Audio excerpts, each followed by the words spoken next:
Pasar saham, atau lebih tepatnya risk aset, semua mengalami penurunan dan cukup tajam, dan tidak hanya dipicu oleh Nasdaq ataupun sektor teknologi untuk saat ini. Nah, ini kembali mengingatkan pada para pelaku pasar tentang kaitannya dengan efek ataupun mungkin bisa dibilang efek bola salju menuju resesi. Apakah benar seperti demikian? Berikut ulasannya. Ya, saham teknologi ternyata anjlok cukup dalam dan ini tercatat sebagai yang terburuk sejak tahun 2022. Oke, ada apa di tahun 2022 ya?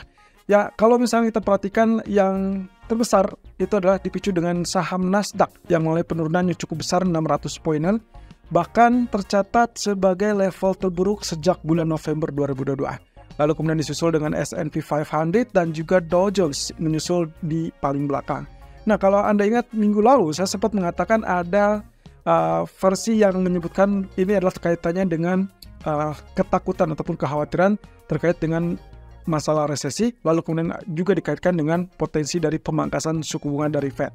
Nah, satu sisi, kalau kita bicara tentang pemangkasan suku bunga Fed, tentunya itu adalah yang ditunggu-tunggu oleh para pelaku pasar supaya istilahnya untuk mendinginkan situasi ataupun meredam efek yang dikhawatirkan dari resesi tadi. Nah, tentunya hal ini harusnya menjadi sinyal positif untuk pasar saham, tapi memang terjadi pergeseran, dan itulah yang sempat kita bahas di hari Jumat yang lalu, terkait dengan pergeseran dari saham teknologi yang tadinya sangat unggul dibandingkan saham-saham lainnya, tapi kemudian karena ada hampir bisa dibilang kepastian terkait dengan pemangkasan dari Fed, itu membuat market bergeser dari sektor teknologi, lalu kemudian menuju kepada value stock atau yang kita kenal dengan saham-saham yang bervaluasi relatif lebih rendah, dan itu dinilai sebagai potensial untuk mengalami bullish jika terjadi pemangkasan suku bunga dari Fed. Tentunya inilah yang membuat kenapa Dow Jones turunnya lebih lambat daripada Nasdaq. Berbeda sekali kalau misalkan kita lihat sebelumnya, dia sempat mulai kenaikan, kemudian Nasdaq sempat terkoreksi. Nah, dengan kondisi ini, teringat juga dengan posisi yang terjadi dengan penurunan tersebut, berarti ada ancaman kalau misalkan sahamnya terlalu banyak turun ataupun penurunan sangat besar, ya kita bertanya-tanya apakah ini berarti ada kemungkinan diakibatkan dari data ekonomi, yaitu melambatnya pertumbuhan. Kalau memang iya, berarti itu adalah salah satunya dipicu oleh dampak dari suku bunga yang terlampau tinggi, ditahan tinggi terlalu lama. Dan itulah yang menyebabkan kemungkinan pasar cenderung negatif. Nah, satu sisi, untuk mencegah penurunan yang juga diprakarsai ataupun diinisiasi dari penurunan di Wall Street, ternyata PBOC bergerak cepat. Setelah minggu lalu melakukan pemangkasan LPR atau Loan Prime Rate 1 dan 5 tahun sebesar 10 basis point, ternyata kali ini mereka langsung mengumumkan pemangkasan MLF.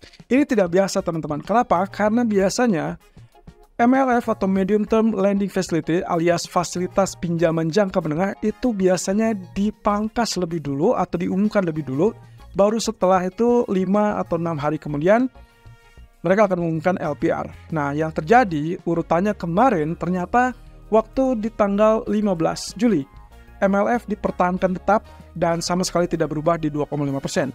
Kemudian, selang 1 minggu berikutnya di tanggal 22 Juli, mereka mengumumkan tiba-tiba memangkas suku bunga LPR. Itu berarti kejutan pertama yang kita nilai bahwa itulah urgensinya adalah untuk membantu likuiditas. Kemudian mereka memangkas LPR 1 dan 5 tahun dan juga sekaligus beberapa hari kemudian mereka mengumumkan terkait dengan adanya rencana untuk menurunkan tingkat suku bunga ataupun acuan pinjaman dari MLF.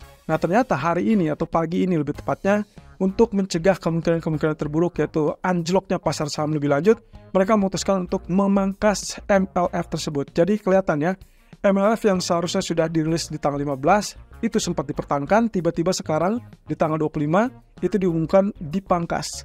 Jadi inilah di luar jadwal sebenarnya. Sehingga kalau misalkan seperti ini, harusnya yang akan kita lihat adalah pasar saham atau dalam hal ini adalah ekuitas China atau bahkan Hang Seng itu harusnya mengalami kenaikan. Tapi itu yang tidak terlihat pagi ini teman-teman. Dan surprisingly dia kembali turun di level 17 ribuan, bahkan sempat sentuh 16.979.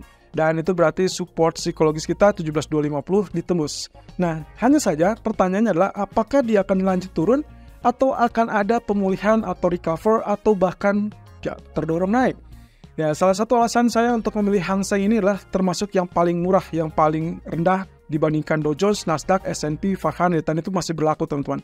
Dengan penurunan di bawah 17.250, menurut saya selama dia masih anteng ataupun masih tenang di kisaran 17.600 ataupun bahkan 16.600 paling bawah, maka kemungkinan kita akan lihat ya mungkin akan ada gejala untuk pembalikan, tapi itu perlu waktu. Nah, satu sisi juga dipengaruhi oleh faktor eksternal, yaitu Wall Street yang masih merah sehingga ada kekhawatiran terkait dengan pasar ekuitas. Nah, kalau begitu, apakah sebaiknya kita menunggu atau langsung action untuk katakanlah mengincar dengan zona pembelian yang terbaru? Ya, ini bisa terjadi karena kita asumsikan dengan kebijakan PBOC ini berarti menopang terkait dengan kondisi ekonomi, lalu kemudian kita tinggal tunggu. Sebetulnya pelecutnya adalah kebijakan fiskal dari pemerintah yang memang sudah disepakati atau disetujui dari rapat pleno ketiga kemarin. Nah, cuman masalahnya rapat pleno itu tidak mencerminkan ataupun memberikan detail terkait tindakan apa, dan itulah yang akan dinantikan pasar sampai tanggal 31 Juli mendatang. Atau mungkin beberapa minggu atau bahkan beberapa bulan ke depan. So, menurut saya inilah kesempatan, tapi juga harus hati-hati untuk memilah ataupun memilih level yang terbaik untuk melakukan buy on dip tersebut. Nah, satu sisi ada kabar bagusnya adalah dari UBS yang memberikan proyeksi bullish untuk hampir semua komoditi. Ini kaitannya dengan penurunan harga minyak. Kalau teman-teman sempat lihat, ya harga minyak sempat turun ke level $76 dan bahkan sampai saat ini masih bertahan di level $76. Nah, 1 minggu yang lalu saya sempat mengingatkan, kalaupun misalkan mau melakukan pembelian, sebetulnya yang terbaik adalah saat dia sudah tembus $75, kemudian cari level bottom dan diperkirakan 72 atau 73 adalah level yang cukup efektif ya. Selain tentunya level paling bottom adalah 66 ataupun 68 yang dalam waktu dekat. Nah, tapi untuk saat ini, kalau misalnya kita lihat proyeksi dari UBS memperkirakan akan terjadi kenaikan ataupun pemulihan, terutama menuju akhir tahun. Nah, ini kaitannya dengan memang ada kekhawatiran terkait dengan tingkat permintaan China yang dinilai sedang bermasalah. Tapi menurut UBS, hal tersebut akan pulih. Kemudian dengan pulihnya tingkat permintaan dari China, juga ditelusuri lebih lanjut, OPEC akan memangkas dengan jumlah yang terbatas di bulan Oktober. Dan itu artinya memompa lebih banyak, dan akhirnya dengan asumsi bahwa tingkat permintaan sudah mulai pulih. Jadi kalau seperti ini, saya rasa dengan faktor permintaan yang solid, lalu kemudian supply yang masih relatif terbatas, kita masih akan melihat tekanan ataupun dorongan untuk crude oil. Dan itulah yang dinilai oleh UBS di akhir tahun akan sangat prospektif. Nah, sementara untuk emas, menurut mereka juga masih punya faktor dorongan yang bisa menyebabkan rally. Ya, salah satunya tentunya terkait dengan kemungkinan masih adanya atau masih kuatnya pembelian dari bank sentral. Kemudian yang kedua adalah ketidakpastian geopolitik yang memang masih berlangsung dan kita belum tahu apakah ini sudah pulih atau ada gejala pulih apa tidak. Ya, terlepas dari kondisi politik ya, masalahnya adalah pilpres dari Amerika yang akan ada atau terjadi di bulan November. Tapi terlepas hal itu, juga yang paling dikaitkan adalah terkait dengan kebijakan moneter dari bank sentral. Dan ini lagi-lagi, saya sudah sempat menekankan dan mengingatkan kepada Anda semua bahwa fokusnya adalah tingkat suku bunga. Dan kalau memang ternyata terjadi ataupun bahkan kita sebut dengan peluang pemangkasan lebih cepat dari awal perkiraan, maka kemungkinan itulah yang menjadi fondasi dasar bagi Fed, lalu kemudian emas bisa terdorong naik. Jadi dengan penurunan saat ini yang terjadi, seharusnya adalah second chance untuk Anda, kesempatan kedua, karena berarti dia sudah pulih, sudah terkoreksi dari zona tertingginya sebelumnya itu adalah 2483, kemudian dia terkoreksi. Seharusnya adalah peluang yang cukup bagus. Jadi tinggal cari saja level support ataupun level psikologisnya untuk melakukan pembelian dan mulai mengincar zona beli. Nah, tapi yang juga harus kita ingat adalah minggu depan akan ada pertemuan dari FOMC. Terkait dengan hal tersebut, maka data ekonomi seperti GDP ataupun Initial Jobs Claims nanti malam, termasuk juga data inflasi PCE besok, itu akan menjadi katakanlah semacam bumbu-bumbu ataupun bahkan resep lanjutan yang dibutuhkan oleh Fed. So, kalau kita kaitkan dengan kebijakan suku bunganya, bulan Juli akan tidak berubah. Tapi kalau misalkan untuk bulan Septembernya, market sangat menantikan terkait dengan apa yang akan disampaikan oleh Fed dalam pertemuan besok. Nah, tapi mantan pejabat dari Fed, yaitu William Dudley, memberikan peringatan ataupun saran kepada Powell dan juga kawan-kawan kaitannya dengan tingkat suku bunga acuan. Ya, ini dilihat dari penurunan yang cukup tajam di pasar ekuitas, dan itu mengakibatkan pemikiran yang terbaru, yaitu kaitannya dengan pasar tenaga kerja yang dinilai sudah mulai mendingin. Kemudian inflasi juga relatif tidak terlalu jauh menurut dia terhadap target Fed, yaitu 2%. Jadi kalaupun dengan angka 3,0% dibandingkan 2,0%, jelas angkanya masih cukup tinggi. Tapi menurut dia ini relatif sudah cukup dekat.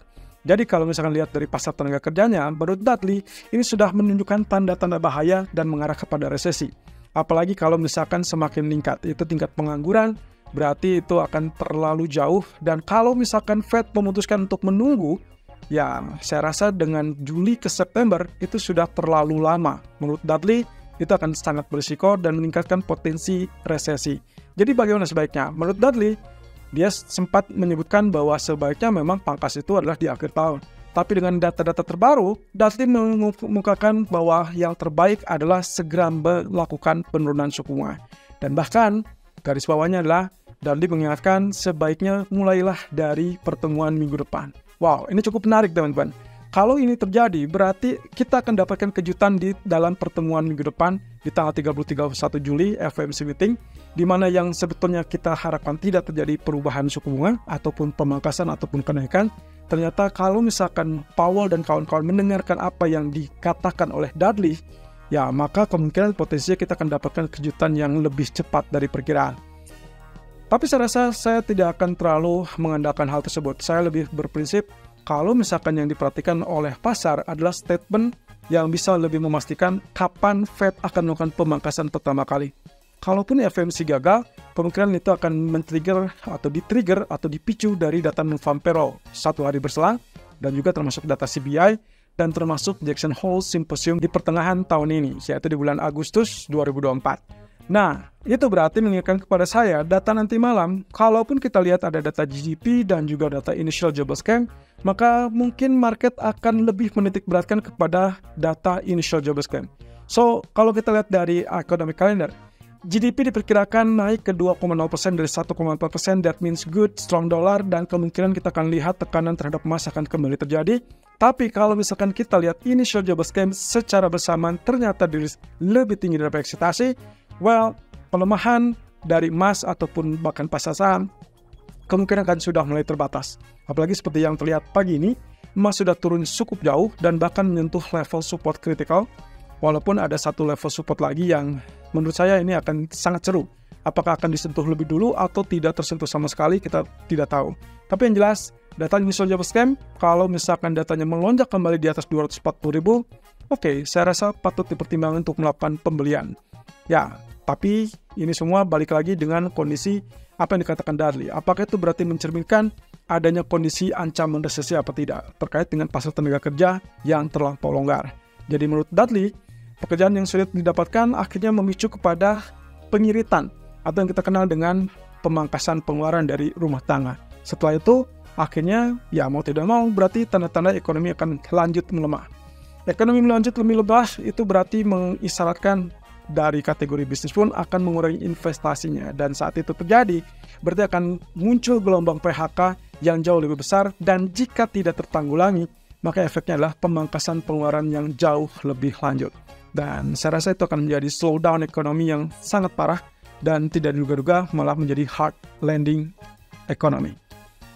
So, data ekonomi selain dari Initial Jobless Claims dan GDP, perhatikan juga speak ataupun pidato dari Presiden Christine Lagarde dari ECB di malam hari.